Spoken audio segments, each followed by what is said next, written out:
CLC के इस online platform पर मैं ऋषिराज यादव आप सभी का वेलकम करता हूं। जैसा कि प्रीवियस क्लास में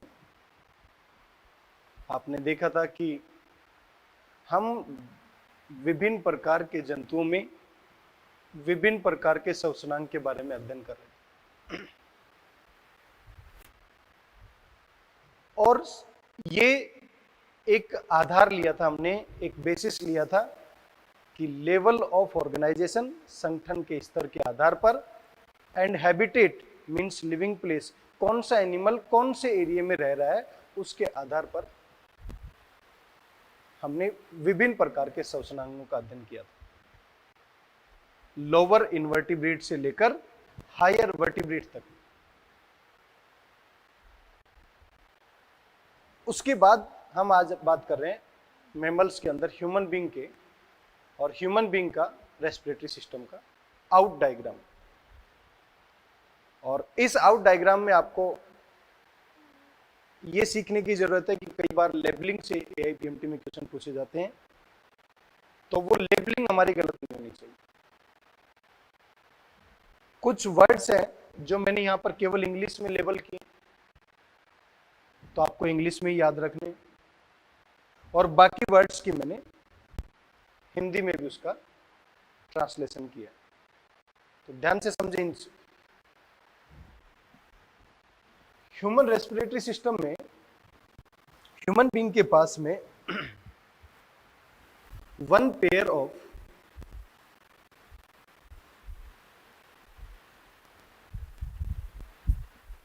लंग्स प्रेजेंट है, एक जोड़ी फुफ्फुस प्रेजेंट है, और इन एक जोड़ी का नेचर है spongy solid and pinkish in colour. मानव के अंदर एक जोड़ी श्वसनांग है फेफड़ों के रूप में या फुफ्फुस के रूप में, जो स्पॉन्जी और सॉलिड है। सॉलिड क्यों कह रहे हैं? क्योंकि यहां पर इस दोनों के अंदर जो ये एल्यूलाई है या क्यूपिका है, इनका नंबर है 300 मिलियंस।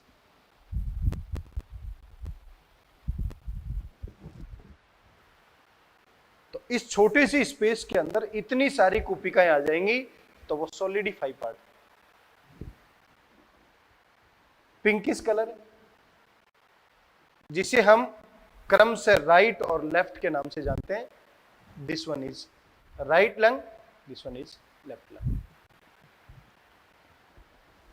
इस रेस्पिरेटरी पैसेज की बात करें तो अपर मोस्ट रीजन पर जो आपको ये पार्ट दिखाई दे रहा है, हाइलाइन कार्टिलेज का बना हुआ है, और हाइलाइन कार्टिलेज के मॉडिफिकेशन से बना है एपिग्लोटिस। हमारे इस एरिया के अंदर यदि देखें, जो ट्रेकिया की ओपनिंग है उसे बोल रहे हैं हम ग्लोटिस, और इस ग्लोटिस को कवर करने के लिए एपिग्लोटिस प्रेजेंट। जैसे ही फूड इनटेक करते हैं, हम खाना खाते हैं, तो खाना खाते टाइम जो भोजन है वो इस श्वास नली में चला नहीं जाए, तो निगलते टाइम ये एपिग्लोटिस इस ग्लोटिस को कवर कर देता है। किसका बना हुआ है? हाइलाइन कार्टिलेज का। इसी के ठीक नीचे ये पार्ट लैरिंग्स, जिसे वॉइस बॉक्स बोलते हैं। ह्यूमन इवोल्यूशन में पढ़ेंगे आप कि सबसे पहले स्वर यंत्र या स्पीच सेंटर जो है वो निएंडरथल मैन में डेवलप हुआ था। इसकी भी डिटेल स्टडी अभी करेंगे। इसके बाद यहां से लेकर यहां तक स्ट्रेट ट्यूब जो दिखाई दे रही है, near about 10 to 12 centimetre long, endodermal origin की स्ट्रेट ट्यूब है, जिसे हम बोल रहे हैं ट्रेकिया या श्वास नली। यहां से लेकर फिफ्थ थोरेसिक वर्टिब्रा पर जाकर ये बाइफर्केट हो जाती है, इसके दो भाग हो जाते हैं। फिफ्थ थोरेसिक वर्टिब्रा पर, जिसे हम बोल रहे हैं ब्रोंकस, वहां पर डिवाइड होगी, और आगे चलकर primary bronchi, secondary bronchi tertiary bronchi, और इस तरीके से टर्मिनल जो एंड है इसका एल्यूलाई में जाकर ओपन होता है। ये तो इस पाथवे की बात होगी। अब इनकी लोकेशन क्या है? हमारी बॉडी में ये वाला पोर्शन जो है इसको बोलते हैं थोरेसिक कैविटी, और इस थोरेसिक कैविटी के अंदर लोकेटेड है। थोरेसिक कैविटी के अंदर one pair of lungs located है। अब उस थोरेसिक कैविटी में इसको प्रोटेक्शन देने के लिए, दोनों लंग्स को प्रोटेक्शन देने के लिए चारों तरफ डबल लेयर्ड मेम्ब्रेन प्रेजेंट है, जिसे हम बोल रहे हैं आउटर वन पैराइटल प्लूरा जो बाहर की तरफ है, और इनर वन जो अंदर की तरफ है विसरल प्लूरा। और पैराइटल और विसरल प्लूरा के बीच में जो स्पेस है, इस स्पेस के अंदर स्पेसिफिक लिक्विड विशेष द्रव भरा होता है जिसे बोलते हैं प्लूरल फ्लूइड। और जो ये प्लूरल फ्लूइड है, कई बार इन्फेक्शन की वजह से इसकी अमाउंट इंक्रीज हो जाती है।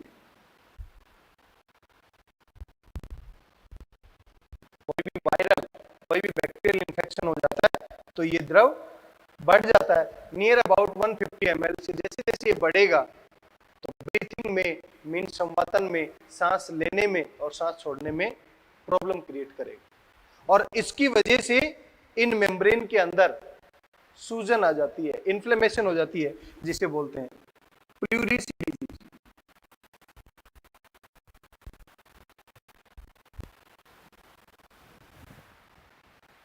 दोबारा समझे क्या बताया मैंने?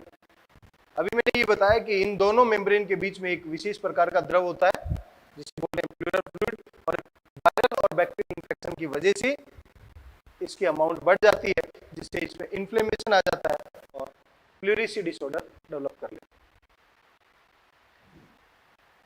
अब इसकी इंपॉर्टेंस क्या है? यहां पर जब जब हम ब्रीथ इन करेंगे और ब्रीथ आउट करेंगे, सांस अंदर ले रहे हैं और छोड़ रहे हैं, तो ऐसे केस में फ्रिक्शन के चांसेस बढ़ जाते हैं, घर्षण के चांसेस बढ़ जाते हैं। तो उस फ्रिक्शन को कम करने का काम करता है। इसकी इंपॉर्टेंस क्या है? फ्रिक्शन को लोअर करता है। जो यहां पर घर्षण लग रहा है उस घर्षण को कम करने का काम। इसके बाहर की तरफ से प्रोटेक्शन देने के लिए these are the cut end of ribs. पसलियों के जो कटे हुए भाग हैं, पसलियां चारों तरफ से कवर कर रही हैं इस तरीके, ये पार्श्व भाग, ये पार्श्व भाग।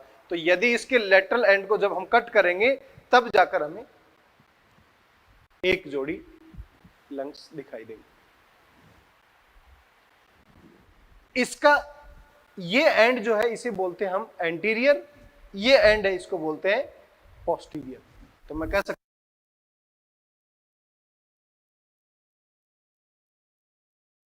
तो एंटीरियर एंड पर कौन है? Neck region and collar bone clavicle. Posterior end पर कौन है? डायफ्राम, जिसे बोल रहे हैं तनुपट। This is anterior, this is posterior. और जो फ्रंट पार्ट है इसे बोलते हैं वेंट्रल, और जो बैक पार्ट है इसे बोलते हैं डोर्सल। डोर्सल साइड में कौन है? Vertebral column. वेंट्रल साइड में कौन है? स्टर्नम। पोस्टीरियर साइड में कौन है? डायफ्राम। एंटीरियर साइड में कौन है? Neck region and clavicle. और लेटरल साइड जो कंपोज कर रहा है वो क्या है? रिब्स। तो लेटरल साइड से प्रोटेक्शन कौन दे रहा है? Cut end of ribs. Clear है? यहां तक सभी क्लियर है? नोट करें।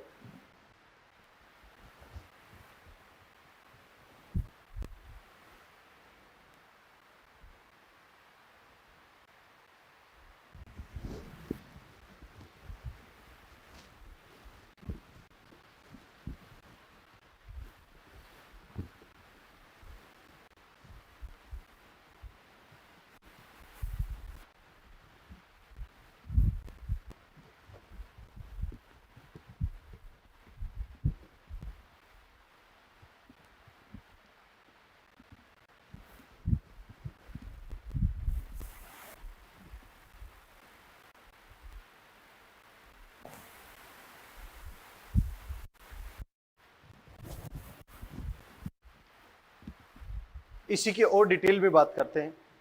सेकंड पार्ट क्या है? यदि मैं सिंपली डायग्राम ड्रॉ करूं तो हमारे पास में ये राइट और ये लेफ्ट लंग वाला पार्ट होगा। मैं डिनोट कर देता हूं आर टी राइट और L T this is left. कई बार ध्यान नहीं आता कौन सा राइट है कौन सा लेफ्ट है, तो ये भी ध्यान रखें। This one is right hand, it means diagram right side left side. Physics में आप देखे होंगे उल्टा होता है ऐसा। तो यहां पर ये राइट जो लंग है इसके अंदर इस तरीके से आपको सेक्शंस दिखाई देंगे।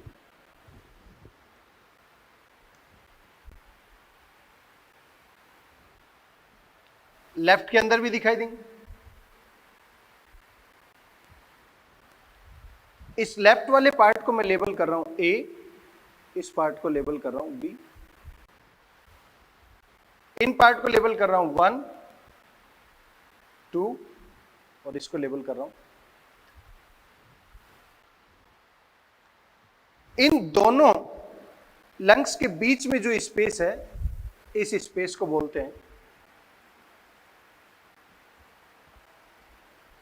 मध्यावकाश या मीडिया स्टीनम स्पेस।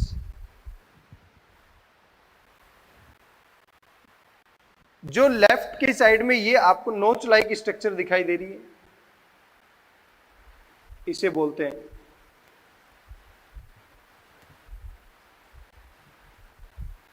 कार्डियक नोच, जहां पर हार्ट का पोस्टीरियर एंड लोकेटेड होता है। इस हृदय का जो पिछला हिस्सा है वो इस कार्डियक नोच में स्थित होता है। अब राइट वाले पार्ट में आपको कितने कंपार्टमेंट दिखाई दे रहे हैं? 1 2 3। लेफ्ट वाले में कितने दिखाई दे रहे हैं? A and B. तो ए एंड बी को सेपरेट किया है, मैं कह सकता हूं ए और बी को सेपरेट किया है इस तरीके से। 1 और 2 को सेपरेट किया है इस तरीके से, और 2 और 3 को सेपरेट किया है। तो ये जो लाइनिंग दिखाई दे रही है इसको बोलते हैं ऑब्लिक फिशर या तिर्यक खांच। ये जो दिखाई दे रहा है इसको बोलते हैं हॉरिजॉन्टल फिशर या हॉरिजॉन्टल खांच। तो आपसे पूछा जाए फर्स्ट एंड सेकंड कंपार्टमेंट को सेपरेट करने के लिए कौन सा फीचर? हॉरिजॉन्टल। सेकंड और थर्ड को ऑब्लिक। इसी तरीके से ए और बी को सेपरेट करने के लिए यहां पर भी ऑब्लिक फीचर या इसी को बोलते हैं तिर्यक खांच। इस तरीके से राइट लंग्स के अंदर ह्यूमन बीइंग के अंदर 3 कंपार्टमेंट होते हैं और लेफ्ट के अंदर 2 कंपार्टमेंट होते हैं। तो 3 कंपार्टमेंट कौन कौन से हो गए? First one is superior, second one is middle and third one is inferior. सबसे पहला ऊपर का भाग सुपीरियर, बीच का भाग मिडल, और ए और बी उसी तरीके से ये क्या है? सुपीरियर, और बी क्या है? इंफीरियर। तो ह्यूमन बीइंग के अंदर राइट के अंदर 3 अलग अलग लोब होते हैं, जबकि लेफ्ट के अंदर 2 लोब होते हैं। यदि हम बात करें रैबिट की, तो रैबिट में राइट के अंदर 4 लोब होंगे, लेफ्ट के अंदर वही सिमिलरली 2 होंगे। तो ह्यूमन बीइंग के रेस्पिरेटरी सिस्टम में ये जो राइट पार्ट है इसका वेट किया जाए तो 625 ग्राम और लेफ्ट का 565 ग्राम होता है। क्लियर है यहां तक सभी को? दोबारा मैं एक्सप्लेन कर देता हूं। राइट वाले पार्ट में 3 अलग अलग कंपार्टमेंट्स हैं। फर्स्ट और सेकंड को सेपरेट करने के लिए हॉरिजॉन्टल फीसर, सेकंड और थर्ड को सेपरेट करने के लिए ऑब्लिक फीसर, ए और बी को सेपरेट करने के लिए ऑब्लिक फीसर। तो क्वेश्चन पूछा जा सकता है, which of the following lungs have oblique fissure, right as well as left. आपसे पूछा जा सकता है, which of the following have horizontal fissure. Horizontal fissure it means only right lung have. Clear है यहां तक सभी को? इसके बाद दोनों के बीच में जो स्पेस था उसका मैंने अभी नाम लिया मध्यावकाश, और मध्यावकाश के अंदर हार्ट की लोकेशन है, और हार्ट का पोस्टीरियर एंड लेफ्ट वाले पार्ट में इस तरीके से आपको नोच दिखाई देगी, उसे बोलते हैं कार्डियक। तो कार्डियक नोच हार्ट में नहीं होती है, कहां पर होती है? लेफ्ट लंग के अंदर होती है, राइट के अंदर भी नहीं होती है, जैसा आपको दिखाई दे रहा है। क्लियर? तो ये स्ट्रक्चर क्लियर है आपको? ये भी क्लियर है? और आगे चलते हैं।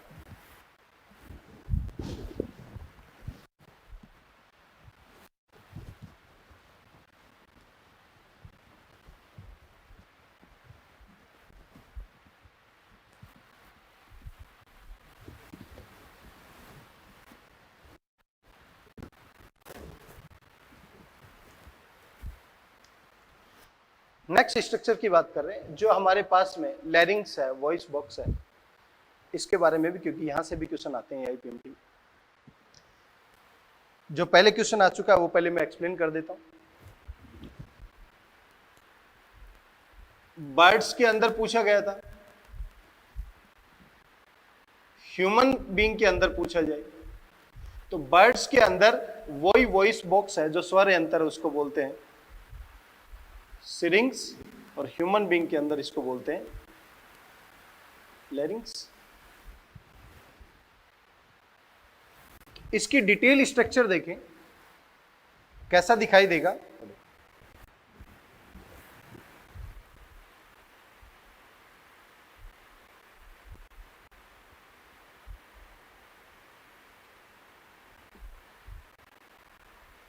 इस तरीके से ये जो आपको पार्ट दिखाई दे रहा है,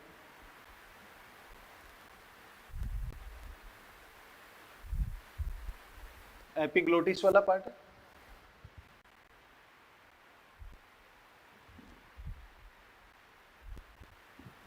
ये जो आपको पार्ट दिखाई दे रहा है,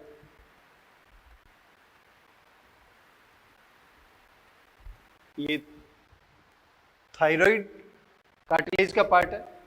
एपिग्लोटिस भी वन है और थायराइड भी। इसके बाद ये जो आपको सिग्नेट रिंग शेप में दिखाई दे रहा है, क्रिकोइड, ये भी वन। और इसी के लोअर एंड पर दिस इज ट्रेकिया, और यहां पर इनकम्प्लीट सी शेप रिंग्स होती है।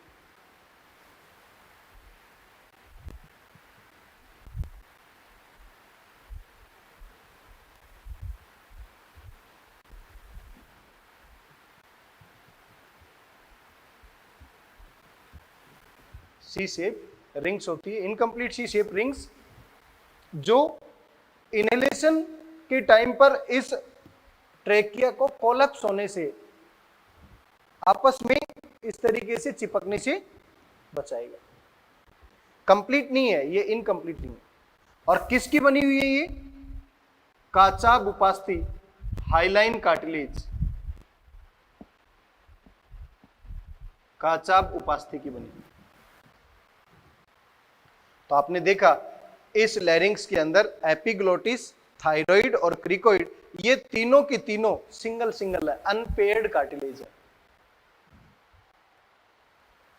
इसके अलावा यहां पर पिरामिड शेप में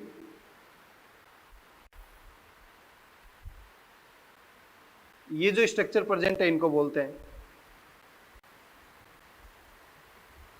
एरिटिनोइड कार्टिलेज, और ये पेयर्ड में। इसी के ठीक ऊपर यहां पर ये भी पेयर्ड फॉर्म में प्रेजेंट है।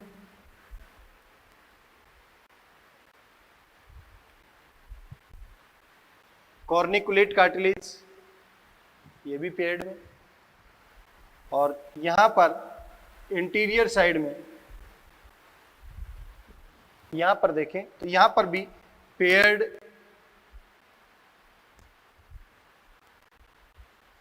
Cuneiform cartilage present.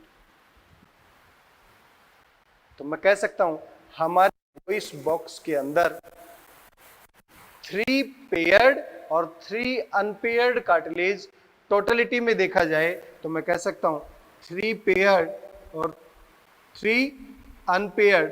तो 3 paired means total 6, 3 unpaired means तो टोटल में 9 कार्टिलेज से मिलकर बना हुआ ये सिस्टम। इस सवर यंत्र के अंदर टोटल कार्टिलेज का नंबर कितना है? 9, जिसमें कौन कौन सी युग्मित अवस्था में है? क्यूनिफॉर्म, कॉर्निकुलेट, एरिटिनोइड, ये युग्मित है।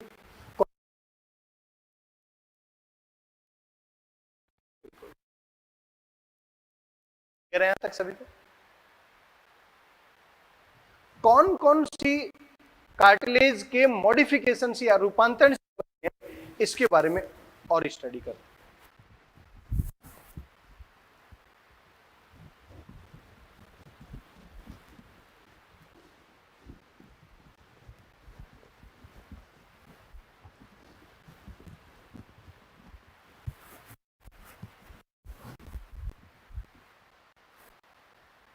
देखिए ध्यान से समझे, एपिग्लोटिस जो है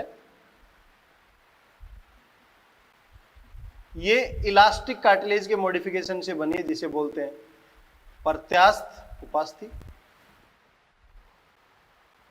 ये जो थायराइड है ये आगे चलकर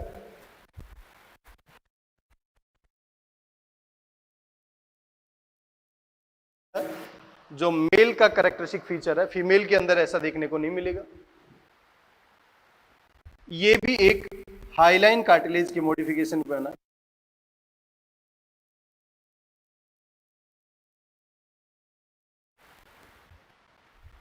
क्रिकोइड, ये सिग्नेट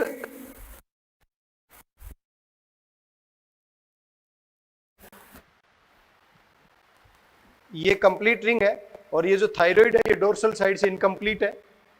सिग्नेट रिंग शेप में जो है ये हाईलाइन कार्टिलेज या काचाब उपास्थि का बना हुआ। एपिग्लोटिस पता लग गया, इलास्टिक कार्टिलेज के रूपांतरण से। थायराइड हाईलाइन कार्टिलेज के, क्रिकोइड हाईलाइन कार्टिलेज के। आगे चलकर जब हम बोन और कार्टिलेज की बात करेंगे तब आपको बताया जाएगा कार्टिलेज डिफरेंट टाइप की हो सकती है, कैल्सिफाइड हो सकती है, हाईलाइन हो सकती है, और इस तरीके से इलास्टिक हो सकती है। तो आपसे पूछ लिया जाए एपिग्लोटिस किसके रूपांतरण से बना है? Elastic. Thyroid hyaline, cricoid. Arytenoid जो है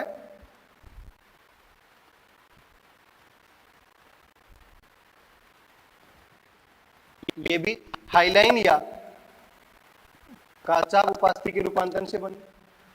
और क्यूनिफॉर्म एंड कॉन्क्युलेट ये दोनों इलास्टिक या प्रत्यास्थ कार्टिलेज से बनी हुई है। यदि हम बात करें टोटलिटी में देखा तो टोटल 3 पेयर्ड है और 3 अनपेयर्ड है। इस पर भी देखा जाए तो या तो वो इलास्टिक कार्टिलेज के रूपांतरण से बनी है या फिर वो हाईलाइन कार्टिलेज या तो प्रत्यास्थ, फिर वो काचाब उपास्थि के रूपांतरण से बनी हुई है। इस तरीके से ये speech centre larynx box human evolution में देखा जाए तो सबसे पहले निएंडरथल में डेवलप हुआ। निएंडरथल मैन में जब ये स्पीच सेंटर डेवलप हुआ तो उसमें ये कहा गया कि ये साउंड प्रोड्यूस करने में हेल्प करेगा और ए या ई की साउंड प्रोड्यूस करने में हेल्प की। साउंड प्रोड्यूस कैसे होगी इससे? इसके लिए ए या उपास्थि के रूपांतरण से बनी हुई है। इस तरीके से ये speech centre larynx box human evolution में देखा जाए तो सबसे पहले निएंडरथल मैन में डेवलप हुआ। निएंडरथल मैन में जब ये स्पीच सेंटर डेवलप हुआ तो उसमें ये कहा गया कि ये साउंड प्रोड्यूस करने में हेल्प करेगा और ए या ई की साउंड प्रोड्यूस करने में हेल्प की। साउंड प्रोड्यूस कैसे होगी इससे? इसके लिए इसके अंदर उपास्थि के रूपांतरण, तो या तो वो इलास्टिक कार्टिलेज के रूपांतरण से बनी है या फिर वो हाइलाइन कार्टिलेज मींस या तो प्रत्यास्थ फिर वो कार्ब उपास्थि के रूपांतरण से बनी हुई है। इस तरीके से ये speech centre larynx box human evolution में देखा जाए तो सबसे पहले निएंडरथल मैन में डेवलप हुआ। निएंडरथल मैन में जब ये स्पीच सेंटर डेवलप हुआ तो उसमें ये कहा गया कि ये साउंड प्रोड्यूस करने में हेल्प करेगा और ए या ई की साउंड प्रोड्यूस करने में हेल्प की। साउंड प्रोड्यूस कैसे होगी इससे? इसके लिए इसके अंदर स्पेसिफिक फाइव प्रेजेंट होते हैं जिन्हें हम बोलते हैं वोकल कॉर्ड। वो भी देखिए कैसे।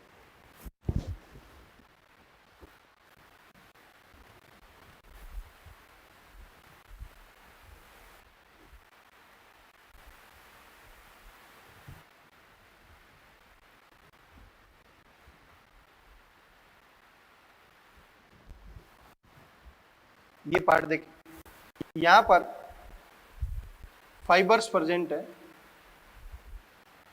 और यहां पर भी इसी तरीके से मैं यहां लेबल कर सकता हूं।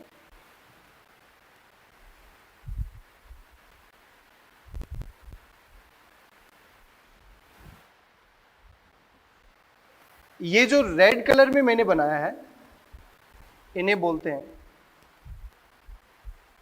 पोस्टीरियर या ट्रू वोकल कॉर्ड, वास्तविक स्वर रज्जु।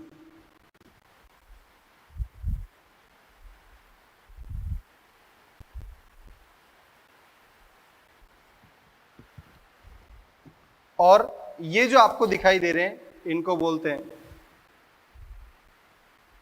फाल्सिया, जिसे बोलते हैं आभासी स्वर रज्जु। जब यहां से एयर एक्सपायर होगी मींस जब एयर यहां से बाहर जाएगी तब इन वोकल कॉर्ड में वाइब्रेशंस होते हैं और साउंड प्रोड्यूस होती है। तो रियल साउंड प्रोडक्शन में हेल्प कौन कर रहे हैं? पोस्टीरियर वाले। एंटीरियर वाले साउंड प्रोडक्शन में रोल करते नहीं, इसीलिए इनको ट्रू वोकल कॉर्ड्स कहा गया। अब इनका इंपॉर्टेंस देखें क्या है। यदि मेल के केस में देखा जाए तो वोकल कॉर्ड जिस वोकल कॉर्ड ये लॉन्ग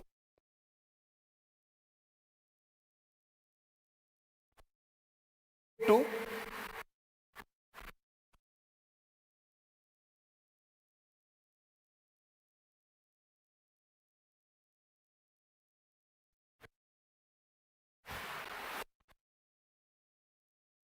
ये सिंबल मेल का है।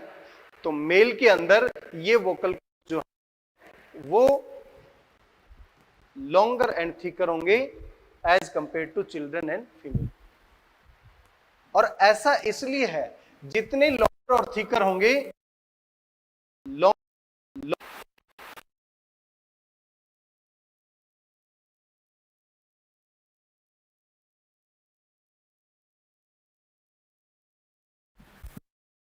यदि मेल के केस में देखा जाए तो वोकल कॉर्ड जिस वोकल कॉर्ड ए लॉन्ग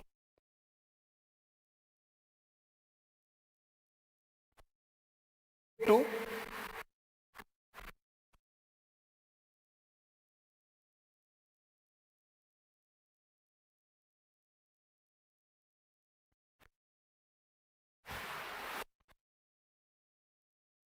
ये सिंबल मेल का है, तो मेल के अंदर ये वोकल जो वो लॉन्गर एंड थिकर होंगे as compared to children and female. और ऐसा इसलिए है, जितने लॉन्गर और थिकर होंगे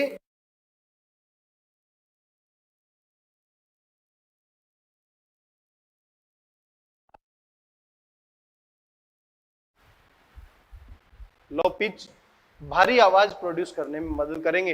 और जैसा आपको आगे बताया जाएगा कि टेस्टोस्टेरोन एक एंड्रोजन हार्मोन है, उसके रोल से ये लॉन्गर और थिकर होते हैं। जबकि कंपेयर करें चिल्ड्रन और फीमेल की, तो यहां पर कैसी आवाज होती है? हाई पिच वॉइस जिसे बोलते हैं, पतली या चीखने चिल्लाने वाली आवाज। तो इन वोकल कॉर्ड्स के ऊपर इफेक्ट आता है।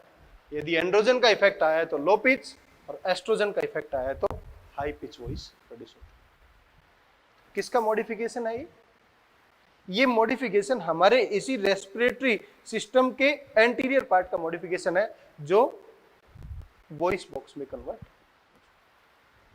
क्लियर है यहां तक सभी को? नोट करें इसे।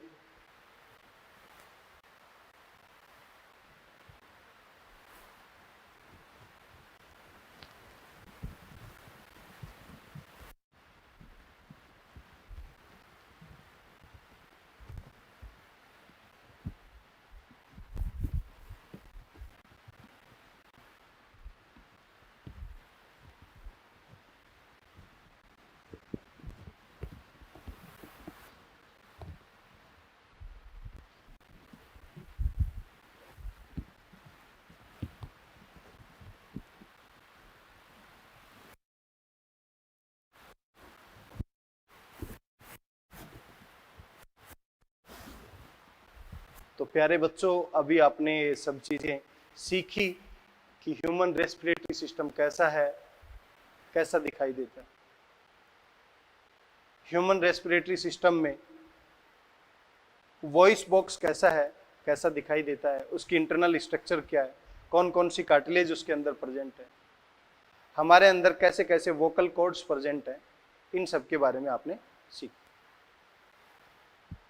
इसके अलावा आपने ये भी सीखा कि राइट के अंदर 3 कंपार्टमेंट हैं, लेफ्ट के अंदर 2 कंपार्टमेंट है। राइट में 3 कंपार्टमेंट, फर्स्ट और सेकंड को सेपरेट करने के लिए हॉरिजॉन्टल फीसर, सेकंड और थर्ड को सेपरेट करने के लिए ऑब्लिक फीसर, और दूसरी साइड में लेफ्ट के अंदर सेपरेट करने के लिए ऑब्लिक फीसर।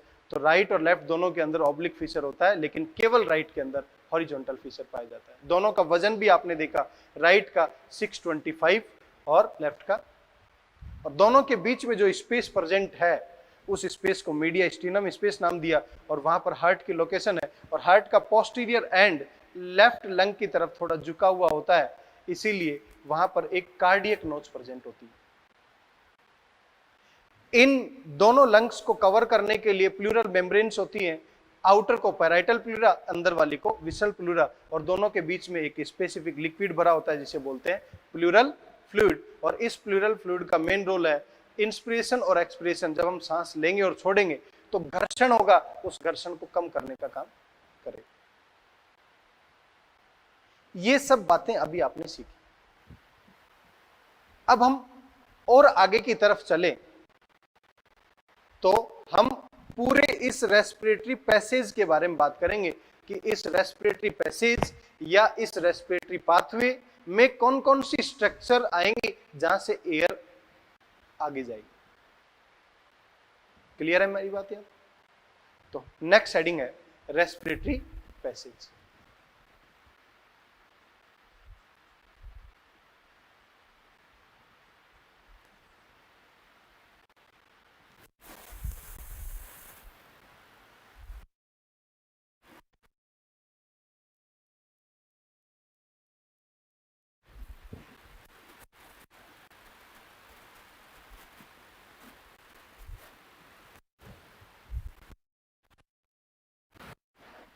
श्वसन पथ। इस श्वसन पथ में सबसे पहले एयर कहां से जानी चाहिए? नोज की जो ओपनिंग्स हैं वहां से जानी चाहिए, और हमारे अंदर नोज की ओपनिंग क्या है? 2। इस कंडीशन को बोलते हैं, ओपनिंग कितनी है? 2। इस कंडीशन को बोलते हैं डाइराइनस कंडीशन। हमारे केस में डाइराइनस कंडीशन पाई जाती है। और दोनों ओपनिंग को सेपरेट करने के लिए दोनों के बीच में क्या प्रेजेंट है? Nasal septum. दोनों के बीच में नेजल सेप्टम प्रेजेंट है। तो हम एक बार आउटलाइन देखते हैं ड्रॉ करके कि कौन कौन से पाथवे से होकर एयर अंदर जाएगी।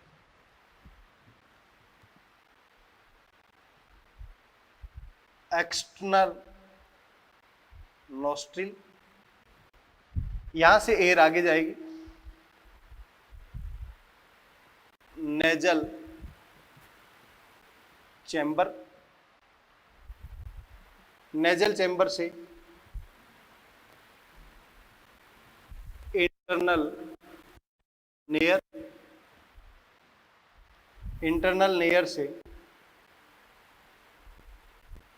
नेजो फेरिंग्स, और नेजो फेरिंग्स से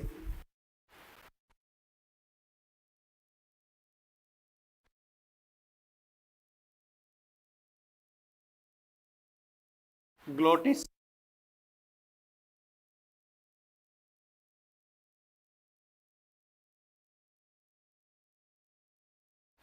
लैरिंग्स से ट्रेकिया श्वास नली, और इस ट्रेकिया का 5th थोरेसिक वर्टिब्रा पर बाइफर्केशन होगा। Then primary bronchi,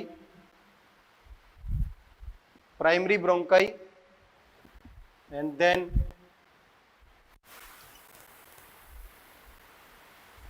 secondary bronchi, then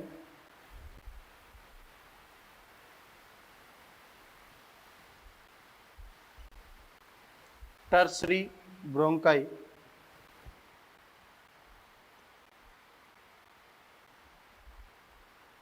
bronchioles, or it can be terminal bronchioles,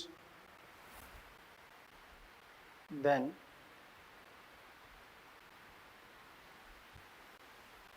alveolar ducts,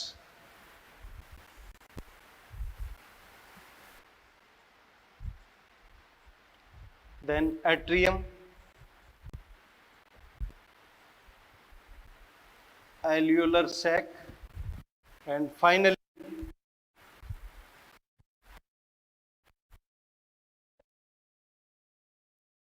उपिका में एंटर करते। ध्यान से समझिए, हम कंपेयर करने की कोशिश कर रहे हैं कि एयर किस तरीके से इस पाथवे में एंटर करेगी, कैसे बाहर आएगी। तो सबसे पहले एक्सटर्नल नोस्ट्रिल, नोस्ट्रिल की ओपनिंग 2 है, इस कंडीशन को हमने क्या नाम दिया? डाइराइनस कंडीशन। एक्सटर्नल नोस्ट्रिल से नेजल चैम्बर में जाएगी, इंटरनल नेयर में जाएगी, इंटरनल नेयर से नेजोफेरिंग्स, देन ग्लोटिस जिसको एपिग्लोटिस कवर करता है, लैरिंग्स वॉइस बॉक्स, ट्रैकिया श्वास नली में, प्राइमरी ब्रोंकाई प्राथमिक ब्रोंकाई में जाएगी, उसके बाद सेकेंडरी ब्रोंकाई में, टर्सरी ब्रोंकाई में, देन ब्रोंक्योल और टर्मिनल ब्रोंक्योल, और फाइनली एल्यूलर डक्ट से होती हुई, एट्रियम से होती हुई, एल्यूलर सैक से होती हुई एल्यूलाई में पहुंचेगी। और ये मेन साइट है जहां पर गैसियस एक्सचेंज या गैसों का आदान प्रदान पॉसिबल होगा। तो बेटा जी, आज आपने क्या क्या पढ़ा? Respiratory system, human respiratory system, मानव श्वसन तंत्र की संरचना, मानव श्वसन तंत्र के बारे में, इंटरनल स्ट्रक्चर या आंतरिक संरचना के बारे में भी जाना। उसके अलावा कौन कौन से पाथवे से होती हुई एयर अंदर जाएगी, इन सभी के बारे में जाना। तो बेटा नेक्स्ट क्लास में हम बात करेंगे